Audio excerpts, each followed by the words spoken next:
lecture on the basis of body movements. Today we discuss about the points which are written in your blackboard. Now start our point without any wasting of time. The first one is pelvic bone. What is pelvic bone? The base of our body which is used for sitting, that is called bones of pelvic.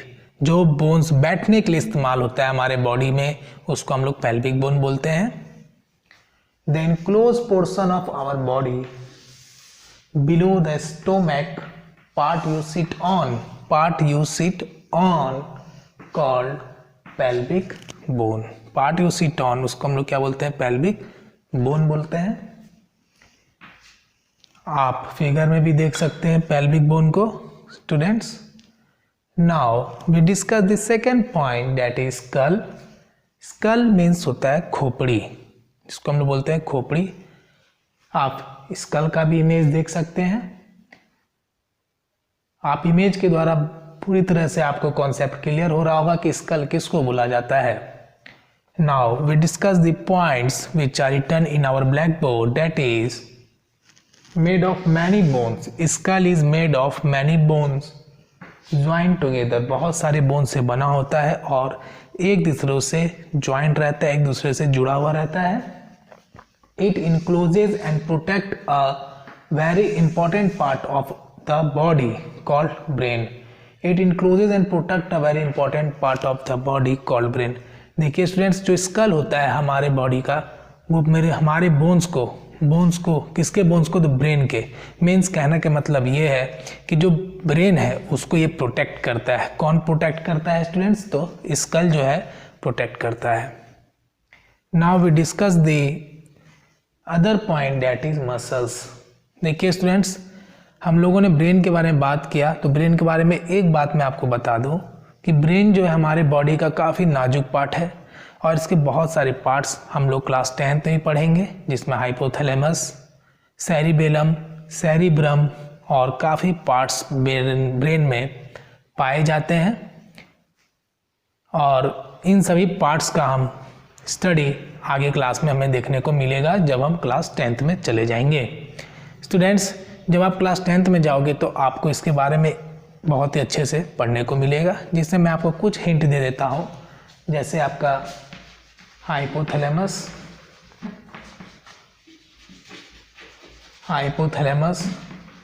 Cerebrum, cerebellum,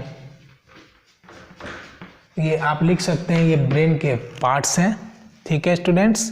now we discuss the further point, that is muscles. Muscles के बारे में सभी को पता होगा कि muscles किसको बोलते हैं, लेकिन आपके बुक में क्या लिखा है हमें उसको भी पढ़ना है. Bend your arm at the elbow and touch your shoulder with. Bend your arm and touch your shoulder with the thumb.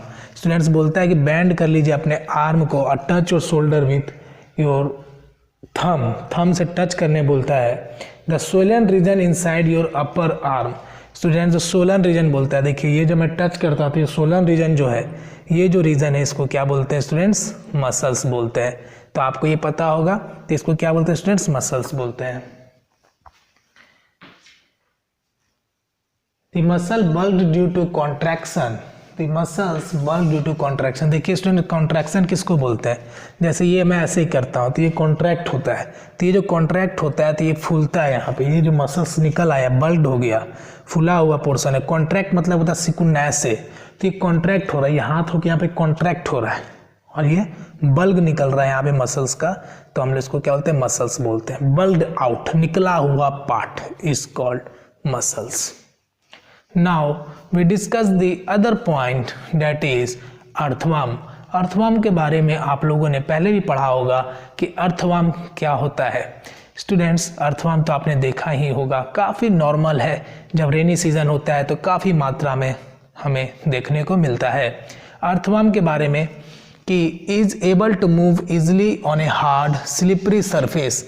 Is easily able to move on a hard slippery surface. Students, ये आपका एक glass है, मैं आपको दिखाता हूँ. ये आपका एक ग्लास है, ठीक है स्टूडेंट्स, ये हार्ड है, ठीक है स्टूडेंट्स, ये हार्ड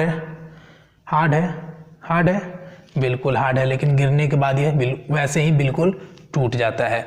ये हार्ड है, बिल्कुल सही, और ये स्लिपरी होना चाहिए, मतलब स्लिपरी भी है, तो इसमें जब शीशे पे भी अगर चलेगा अर्थवार्म तो काफ़ी अच्छे से चल सकता है।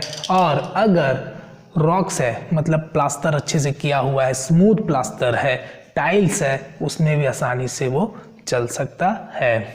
स्टूडेंट्स, अर्थवार्म में बोला जाता है कि is able to move easily on a hard slippery surface. Slippery surface, the body of an earthworm is made up of many rings. जो अर्थवार्म जो होते हैं उनकी जो बॉडी बने रहती है, उनका जो बॉडी बना रहता है वो बहुत सारे रिंग्स का बना रहता है। ऐसे ऐसे उसमें रिंग्स रहते हैं अर्थवार्म में। Is made up of many type of rings. Okay students, now the body of an earthworm is made up of many rings joined end to end, और वो एक दूसरे से जुड़े हुए रहते हैं। Now earthworm does not have bones. Students, rings जो है उनके बॉडी में प्रेजेंट है वो उनका बोन्स नहीं है, इसलिए हम बोल सकते हैं कि earthworm does not have any bones, उसमें बोन्स नहीं है। It has muscle which help to extend and shorten the body. इसके बॉडी में क्या मसल्स पाए जाते हैं which help to extend and shorten the body. देखिए स्टूडेंट्स, अर्थवर्म जो होता है ऐसे आगे फिर पीछे फिर आगे फिर ऐसे, मतलब कि ऐसे ऐसे जो उसका मूवमेंट होता है उसके द्वारा वो आसानी से चल पाता है और फॉरवर्ड डायरेक्शन में अपने आप को पुश कर पाता है।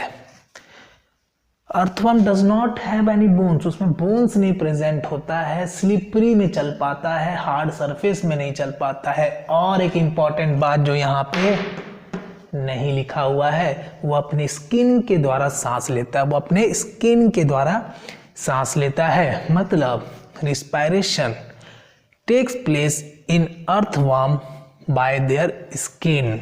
Okay,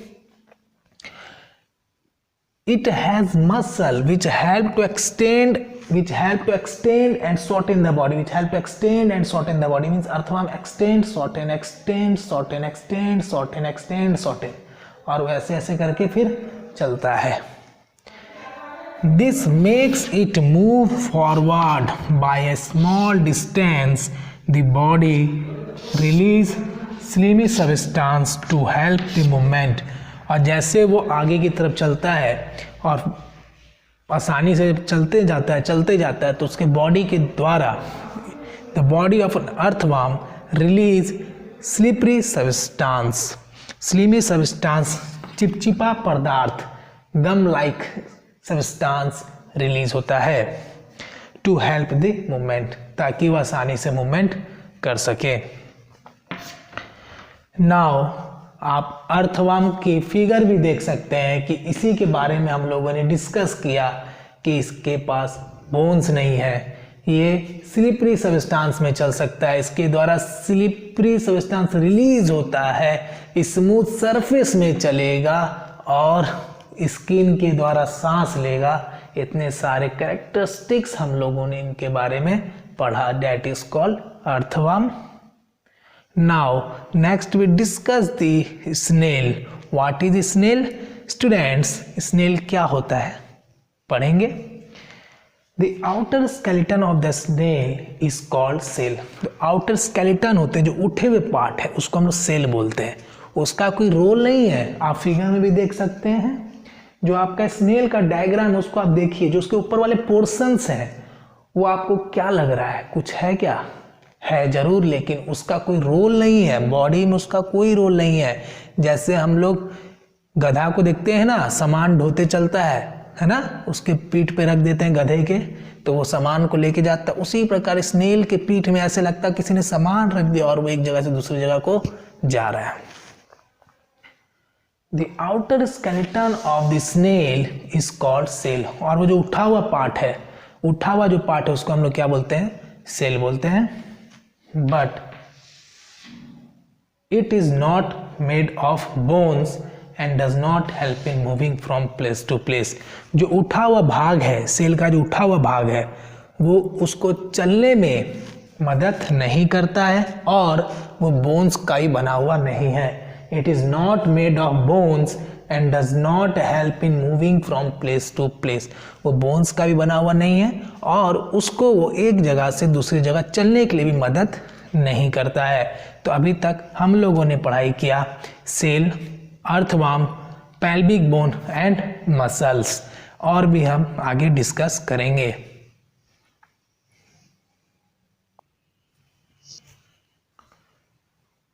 Now we discuss the other point that is cockroach. Cockroach के बारे में हम पढ़ेंगे। आप लोगों ने अपने घर में भी बहुत सारे कॉकरोच को देखा होगा कि जब अंधेरा होता है तो वो निकल आते हैं और लाइट में भाग जाते हैं। उनमें कैरेक्टरिस्टिक्स पाया जाता है जो वो लाइट से भाग जाते हैं और वो अंधेरे में ज़्यादा निकलते हैं। तो हम लोग पढ़ेंगे एक एक करके और पूरी तरह से कॉकरोच को समझ लेंगे। उससे पहले मैं आपको एक कॉकरोच का फिगर दिखाना चाहता हूँ। कॉकरोच का डायग्राम को आप देख लीजिए। चलिए अब हम इनके बारे में डिस्कस करेंगे। पहला पॉइंट क्या है देखिएगा, cockroach walk and climb. Cockroach चलता भी है और उड़ता भी है, चलता भी है और उड़ता भी है। तो कॉकरोच वॉक एंड क्लाइंब। दूसरा फ्लाई इन द एयर, ठीक है, उड़ता भी है, चलता भी है और चढ़ता भी है, मतलब ऑलराउंडर है। बैटिंग भी करता है, बॉलिंग भी करता है और फील्डिंग भी करता है। इसी प्रकार से कुछ समझ लीजिए कि वो चढ़ता भी है और उड़ता भी है और क्या करता है, चलता भी है। तो तीनों कैरेक्टरिस्टिक्स इसमें पाए जाते हैं। तीसरा, 3 pairs of legs are present in the cockroach. 3 pairs of legs जो है कॉकरोच में पाए जाते हैं। Help in walking, 3 pairs of legs जो है उनको वॉकिंग में हेल्प करता है। ठीक है स्टूडेंट्स, तो इन सब चीज़ों को भी आप ध्यान में रखते चलेंगे। तो point number 1, 2, 3, 4, body is covered by a hard outer skeleton. जो बॉडी उनका जो कवर है वो हार्ड आउटर स्केलेटन के द्वारा कवर है। Now 5th is 2 pair of wings attach to the breast. 2 pairs means total 4। Total 4 wings attach to the breast. Total 4 wings जो है उनके अटैच्ड है किससे, तो ब्रेस्ट से। ठीक है स्टूडेंट्स। नाउ पॉइंट नंबर 6 जो हम पढ़ने वाले हैं वो काफ़ी इंपॉर्टेंट है, लेकिन ये आपकी बुक में नहीं है, इसलिए मुझे पढ़ाने के लिए ज़्यादा इंटरेस्ट हूँ। मैं ज़्यादा इंटरेस्ट इसलिए हूँ क्योंकि आपके बुक में नहीं है। नाउ हम बताना चाह रहे हैं आपको स्पाइरिकल्स। स्पाइरिकल्स जो है कॉकरोच में पाया जाता है। देखिए कॉकरोच के हम लोग कुछ रिस्पायरेटरी सिस्टम के बारे में पढ़ेंगे, कुछ रिस्पायरेशन प्रोसेस को देखेंगे। एयर जो एंटर करता है किसमें, कॉकरोच में, कॉकरोच में by a small holes are present on the side of its body.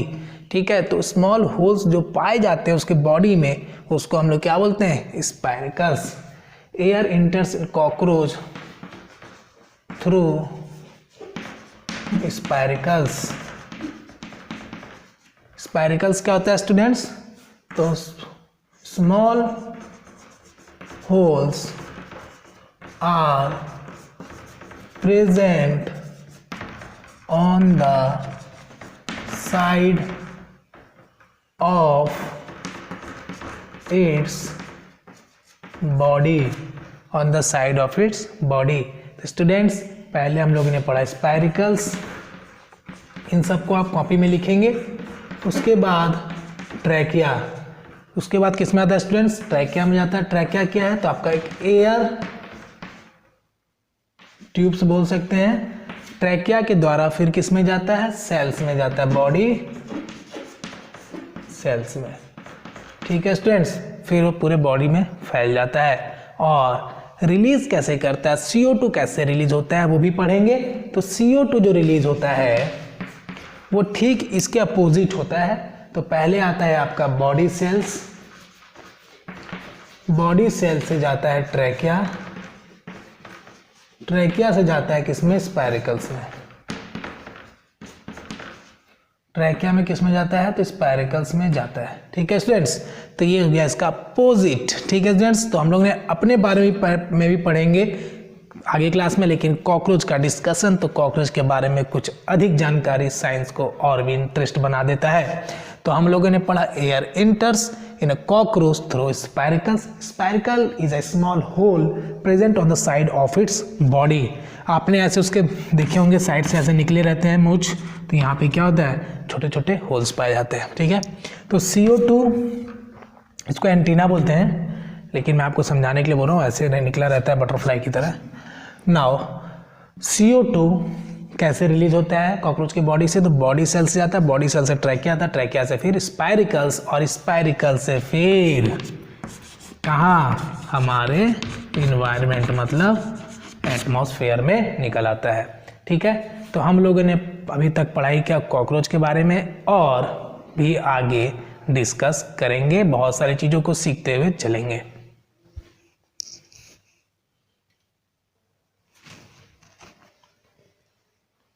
Now we discuss the other point that is very common because it is birds. Birds तो आप लोगों ने देखा ही होगा, हर जगह उड़ते हैं, तो हर जगह आप देखते होंगे। Now we discuss the first point about the birds. उड़ सकता है, चल सकता है, ऐसा ही कुछ इसमें पढ़ाई करना होगा। Fly in the air. First point is fly in the air. Walk on the ground. Birds able to fly in the air, able to walk on the ground, except like ducks and swans. ducks मतलब तो आपको पता ही होगा बतख, लेकिन swans मतलब मुझे नहीं बताना है, क्योंकि मैं चाहता हूं कि आप कमेंट बॉक्स में लिखिए। मैं लेकिन इतना आपको जरूर हिंट दूंगा कि ये भी बतख के जैसा थोड़ा मोड़ा दिखता है। ठीक है, swans also swim in water, और ये वाटर में स्विम भी करता है। ठीक है, bones are hollow and light. Bones जो होता है वो हल्का होता है, लाइट होता है। अगर बोन्स उसके भारी होंगे तो क्या वो उड़ पाएगा? बताइएगा कमेंट बॉक्स में। तो बोन्स जो होता है उसका कैसा होता है? लाइट होता है। ठीक है स्टूडेंट्स, लाइट मतलब है हल्का, वेट कम होता है, लाइट होता है हल्का होता है। हॉलो मतलब होता है खोखला, खाली, ऐसा होता है, अंदर में कुछ नहीं रहता है, हॉलो रहता है, खाली रहता है, और जब खाली होगा तो उसका वेट कैसा होगा? लाइट होगा। Bones of the hindlimbs are typical for walking and piercing. Bones जो होता है हिंडलिम्स का, वॉकिंग एंड पियर्सिंग, वॉकिंग मतलब चलना, पियर्सिंग मतलब पकड़ने के लिए। ठीक है, तो जो उनके हिंडलिम्स होते हैं, आपने देखा होगा बर्ड्स जो तो होल्ड कर लेते हैं, प्लांट्स में ऐसे पकड़ के रखते हैं। क्यों? क्योंकि उनका जो हिंडलिम्स है वो आराम से उससे वॉकिंग करने में मदद मिलता है और पकड़ने में भी मदद मिलता है। Now next one is shoulder bones are strong. उनका जो शोल्डर बोन्स होता है वो काफ़ी स्ट्रॉन्ग होता है। Shoulder bones are strong in the case of birds. Breast bones are modified to hold muscle of flight which are use to move the wing up and down. जो breast bones होते हैं modify होते हैं किसमें? Hold muscles में। मतलब breast bone जो है वो इस तरह से मॉडिफाई होता है कि उनके मसल को होल्ड करके वो रख सके। And which use to move the wings, जो कि वो कौन? ब्रेस्ट बोन्स विंग्स को up and down, up and down, up and down, up and down करने में मदद करता है। Now we discuss the 5 general science question. Students ने मुझसे डिमांड किया कि सर कुछ एक्स्ट्रा रोचक बातें भी आप बताया करिए, तो मैं फर्स्ट स्टार्ट करूंगा ह्यूमन बॉडी के इंटरेस्टिंग बातें। Largest gland in the human body. Largest gland in the human body is answer liver. Second question number 1. Question number 2. How many bones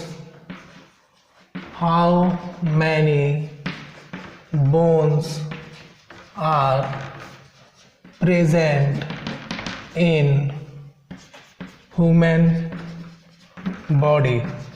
How many bones are present in human body? That is answer is 206.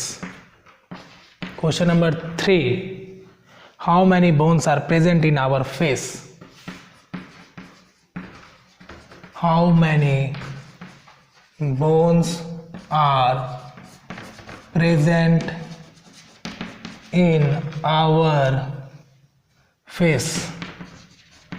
Answer is 14. There are 14 bones are present in our face. How many muscles are present in our body? Total muscles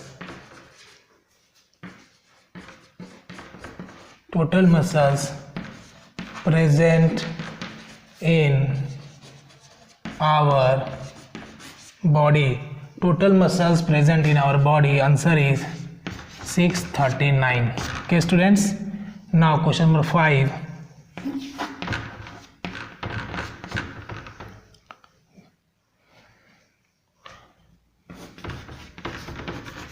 Bones present in our neck. Answer is hyoid bone. HYOID, hyoid bone. Students, आज हम लोगों ने general science के भी question देखे, GS, और ये सारे क्वेश्चंस आप कॉपी में लिखेंगे और मैं आपका क्लास टेस्ट लेने के लिए सोच रहा हूँ। मैं आपको डेट बता दूंगा और जो भी अब मैं पढ़ा रहा हूँ उसको ध्यान से पढ़िए, क्योंकि क्लास टेस्ट के एवरेज निकाले जाएंगे। जो बच्चे वीक होंगे फिर उनको दिक्कत होगी, इसलिए सभी बच्चे जिस समय क्लास का टाइम है उसी समय क्लास को देख लीजिए। अगर आपके पास कोई दिक्कत है तो मुझे फ़ोन करके आप बता सकते हैं, कोई प्रॉब्लम नहीं है। कोई क्वेश्चन पूछना हो कभी भी पूछ सकते हैं, फ़ोन कर सकते हैं, आपके लिए कोई दिक्कत नहीं है। और बने रहिए, देखते रहिए, keep watching. Thank you for attending the classes.